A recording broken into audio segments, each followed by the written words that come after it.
Mais je ne comprends pas. Cette scène n'a pas déjà été tournée. Enfin, aujourd'hui, on est le dimanche 8 novembre 2020. Je ne comprends pas. Il me semblait que j'avais déjà fait... Ah, mais oui, évidemment. Souvenez-vous, aujourd'hui, quel jour nous sommes? Nous sommes le jour 10, confinement. Donc, eh bien, c'est toute la symbolique du 10. Le 10, le rebelote, la roue qui tourne, les schémas répétitifs, la symbolique de la main qui décide de changer ce qu'elle veut changer. Ah ben voilà, c'est toute la symbolique. Donc ah ben oui, il me semblait bien d'avoir déjà tourné quelques minutes sur le live de la journée 10 du confinement. Eh bien, zou, elle a disparu comme par enchantement. Comme les schémas répétitifs, figurez-vous, ben voilà, si on décide, hop, de sortir des petits diablotins, de la roue qui tourne, qui tourne, qui tourne, eh bien, nous pouvons décider de changer la roue de notre destin. Hein, deuxième porte d'entrée, comme je crois, je l'ai déjà dit, mais c'est pas grave, du coup, je recommence. Il y a des choses positives qu'il faut garder et des choses moins positives qu'il faut jeter. Donc, après la respiration du 5, eh bien, nouvelle porte d'entrée avec le 10. Donc, très sérieusement, voilà, c'est l'énergie du 10, c'est-à-dire changeons ce que nous avons envie de changer. Voilà, c'est la symbolique de la main. Nous faisons ce que nous voulons. Et contrairement à ce que nous pouvons croire la plupart du temps, la roue de la fortune n'est pas une voie de changement, une carte de changement, mais une carte qui nous rappelle que oui, le changement est possible, mais seulement si nous décidons de prendre la main. Voilà. Donc évidemment, la lettre hébraïque Yod, voilà. Donc voilà. Donc s'il y a quelques petites choses à retenir, c'est ça. C'est bon, moi j'en sais quelque chose dans mon référentiel de naissance. Le 10, c'est mon passage obligé. Donc ça veut dire que de toute façon, si je ne casse pas les codes, si je ne fiche pas tout en l'air à tous les niveaux, dans tous les domaines, eh bien de toute façon, je ne peux pas avancer comme il faut. Donc écoutez, réjouissons-nous, puisque aujourd'hui, nous sommes quand même dans une période où l'humanité est en train d'être obligée de casser tous les codes, de tout fiche en l'air pour quelque part créer du nouveau.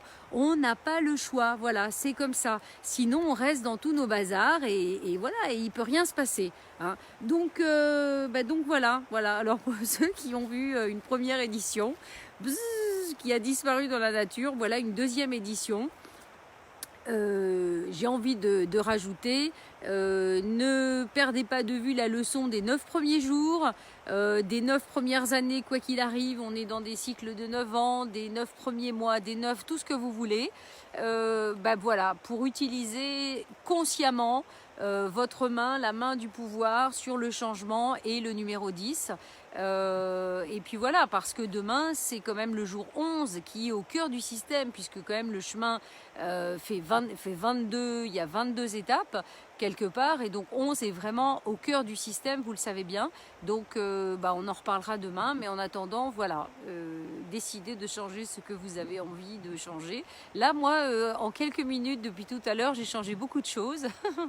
Voilà, et donc toujours du jardin zen, du kystilique, voilà, j'essaye de vous éclairer, de vous apporter la lumière, l'énergie de l'environnement, de la nature, finalement de l'essentiel, voilà, vers laquelle on devrait tous aller au jour d'aujourd'hui. Et de toute façon, j'en ai bien peur, les événements et la roue de l'univers nous y obligent aujourd'hui. Voilà, mais n'oubliez pas ça.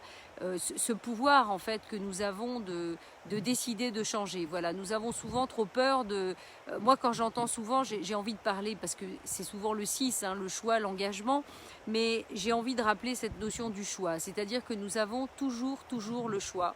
Toujours le choix de décider qu'est-ce qui va se passer, qu'est-ce qui va arriver. Et finalement, souvent, j'entends les gens dire « je n'ai pas le choix ». Ça n'est pas vrai. Nous avons toujours le choix. Mais la plupart du temps, nous ne voulons pas les conséquences de nos choix. Donc, nous ne faisons pas les choix. Mais donc, arrêtons de nous plaindre. Parce que de toute façon, c'est des conneries tout ça. C'est à partir du moment où on décide de faire quelque chose, c'est sûr, des fois, c'est pas facile de faire certains choix parce qu'il y a certaines conséquences. Mais pour autant, si on ne le fait pas, eh bien, on ne sort jamais de ce cercle infernal. Et voilà, quelque part aussi de ces petits diablotins, de ces petites énergies voilà, qui sont aussi à l'intérieur de nous, qui nous empêchent de prendre des décisions. Voilà. Bon, allez, c'est très bien, le soleil est en train de s'en aller, ça va pouvoir m'encourager à aller travailler à mon bureau après ce petit intermède. Voilà, c'est aussi toute la chance qu'on a au Jardin Zen du Kissilik et ce choix qu'on a fait. Je suis en train d'en parler. Et bien voilà, on a quand même un petit terrain. Et ben on est confiné, ben, peu importe, on n'a pas besoin de sortir, on fait le tour, on bouge, on s'aère, on respire. Et voilà, et on reprend un petit peu voilà, des forces pour la suite de la journée, voilà, malgré tout le travail finalement que nous avons à faire. Voilà. Donc encore une fois, yacht, transformation, allons-y, prenez la main et permettez-vous de, voilà, de tendre la main aussi à peut-être des choix, à des situations voilà, qui peut-être sont peut-être pas si confortables que ça, mais qui vont vous amener sur d'autres étapes derrière. Voilà, c'est inévitable. C'est étape par étape et on ne peut pas arriver au point C sans passer par le point B, c'est pas possible. Donc c'est une chaîne qui se déroule petit à petit. Vous savez bien, hier je parlais de l'ermite qui éclaire son chemin au fur et à mesure. C'est toute la difficulté finalement, c'est garder la foi et la confiance dans ce chemin. On ne sait pas toujours où est-ce que tout ça va nous emmener, mais c'est étape par étape. Vous voyez, nous finalement, il y a encore quelques temps, on m'aurait dit tu vas te retrouver au cœur de la Bretagne à créer ce projet magnifique, incroyable du Jardin Zen du Kissilik. J'aurais dit mais c'est n'importe quoi.